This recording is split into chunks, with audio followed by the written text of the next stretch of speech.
दोस्तों, आज हम उत्तराखंड के इतिहास के उस कठिन और संघर्षपूर्ण अध्याय की ओर चलते हैं जिसे गोरखा शासन के नाम से जाना जाता है। यह वह दौर था जब पहाड़ों की शांति, संस्कृति और स्वतंत्रता पर गोरखा सैनिकों का कब्जा हो गया था। यह कहानी है वीरता, अत्याचार और आज़ादी की चाहत की। तो आइए समय के पहियों को पीछे घुमाते हैं और पहुंचते हैं 18वीं सदी के उत्तरार्ध में। बात करते हैं गोरखाओं के उदय से। नेपाल के गोरखा राजा प्रताप सिंह शाह और बहादुर शाह ने हिमालयी इलाकों पर विजय की महत्वाकांक्षा पाली। पहले उन्होंने नेपाल की घाटी को अपने अधीन किया और फिर नजर डाली पहाड़ों के इस पार बसे गढ़वाल और कुमाऊं राज्यों पर। 1790 में गोरखाओं ने अल्मोड़ा पर चढ़ाई कर कुमाऊं को जीत लिया। चंद्रवंश की सत्ता समाप्त हो गई और कुमाऊं पर गोरखा साम्राज्य का हिस्सा बन गया। इतना ही नहीं, साल 1803 में गोरखाओं ने गढ़वाल पर भी हमला किया। गढ़वाल के राजा प्रद्युमन शाह ने बहादुरी से लड़ाई लड़ी, लेकिन युद्ध में मारे गए। इस प्रकार पूरा गढ़वाल भी गोरखाओं के कब्जे में आ गया। अब पूरा मध्य हिमालय, कुमाऊं तथा गढ़वाल गोरखा शासकों के अधीन हो गया था।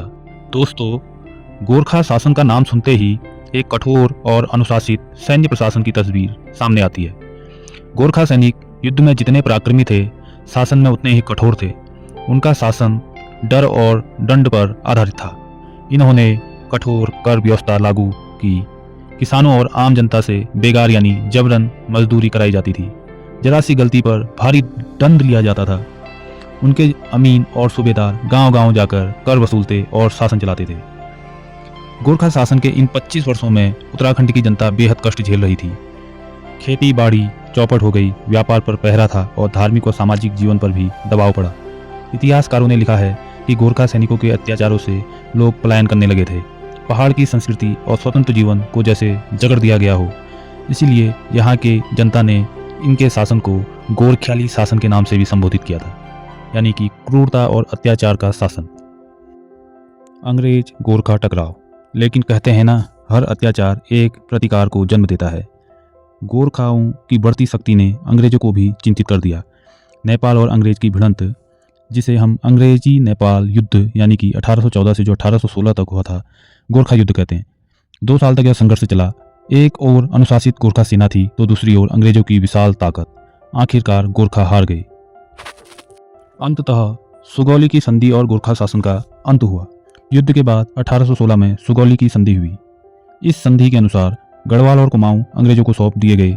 सिर्फ पश्चिम गढ़वाल का एक हिस्सा राजा सुदर्शन शाह को मिला, जिसे आगे चलकर टिहरी रियासत की नींव रखी गई।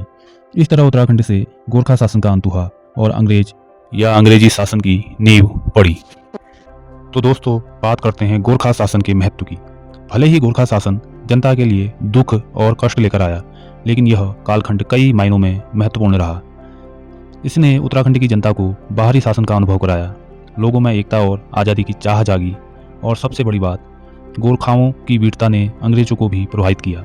यही कारण था कि बाद में अंग्रेजों ने गोरखा सैनिकों को अपनी सेना में भर्ती करना शुरू किया, और आज भी गोरखा रेजिमेंट विश्व की सबसे बहादुर रेजिमेंट में गिनी जाती है।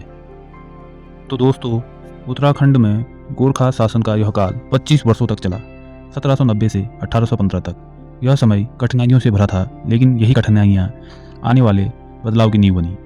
आज जब हम इतिहास के इन पन्नों को पढ़ते हैं और सुनते हैं तो समझ आता है कि हर संघर्ष, हर अत्याचार और एक नए युग की शुरुआत करता है। उत्तराखंड की धरती ने गोरखा शासन के अत्याचार भी देखे और अंग्रेजी राज का उदय भी, लेकिन इस पहाड़ की आत्मा, इसकी संस्कृति, इसकी स्वतंत्रता की भावना कभी दब नहीं सकती। तो दोस्तों, यह थी उत्तराखंड में गोरखा शासन की कहानी।